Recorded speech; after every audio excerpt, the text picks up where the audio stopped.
Olá, eu sou o Dr. Clay Brits, neurologista infantil, doutorando em Ciências Médicas pela Unicamp e pesquisador em TDAH. Tudo bem? Hoje nós vamos falar de novo sobre o transtorno de déficit de atenção e hiperatividade, o TDAH.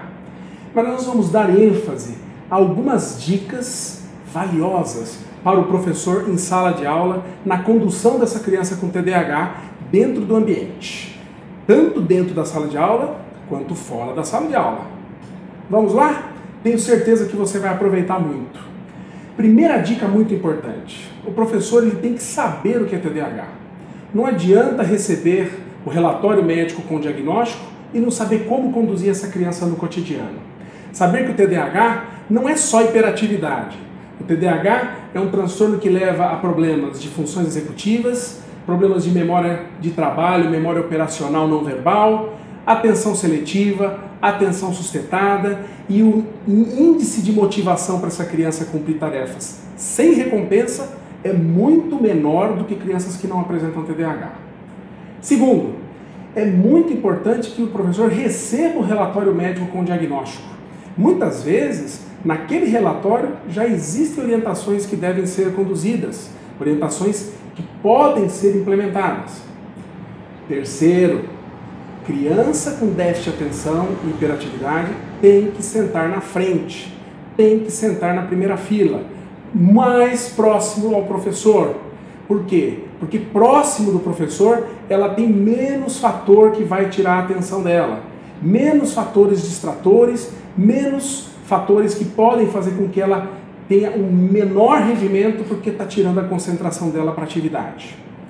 Quarto, a aula deve ser motivadora, deve ser uma aula dinâmica, prática, deve ser uma aula com uma linguagem simples e objetiva.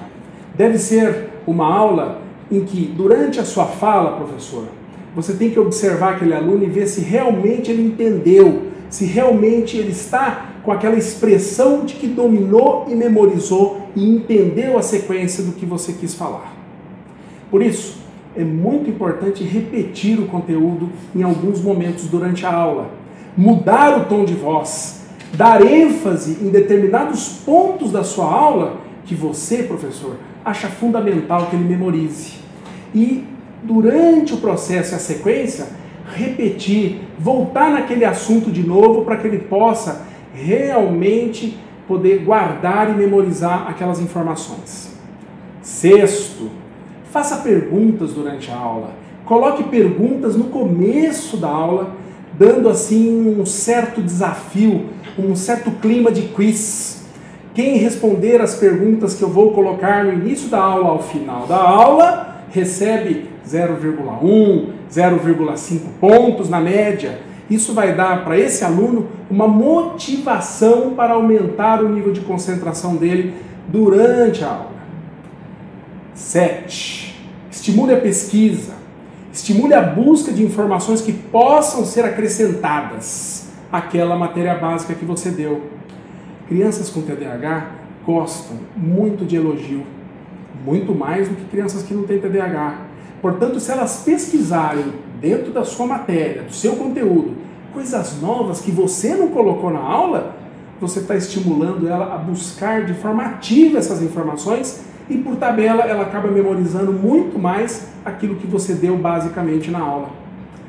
E é muito importante, desde o início do ano, estabelecer regras e rotinas que devem ser seguidas durante todo o ano letivo. Crianças com TDAH têm muita dificuldade de ter noção do limite, noção do que pode e do que não pode. Sabe aquele desconfiômetro que muitas crianças até têm? Criança com TDAH não tem, não. Elas demoram muito para entender o que pode, o que não pode, o que deve ser feito, o que é prioritário, o que não é prioritário, o que ela deveria estar fazendo agora, deixando de lado aquilo que ela mais gosta, para dar ênfase àquilo que é mais importante e prioritário. Gostou das nossas dicas? Então, acompanhe a Neurosaber. Acesse o nosso site, curta a nossa página no Facebook, deleite-se no nosso canal no YouTube. Lá, gente, tem muitos vídeos e aulas que poderão ser úteis à sua prática. Professor, venha fazer, junto com a NeuroSaber, essa parceria fundamental para a sua prática na escola. Um grande abraço.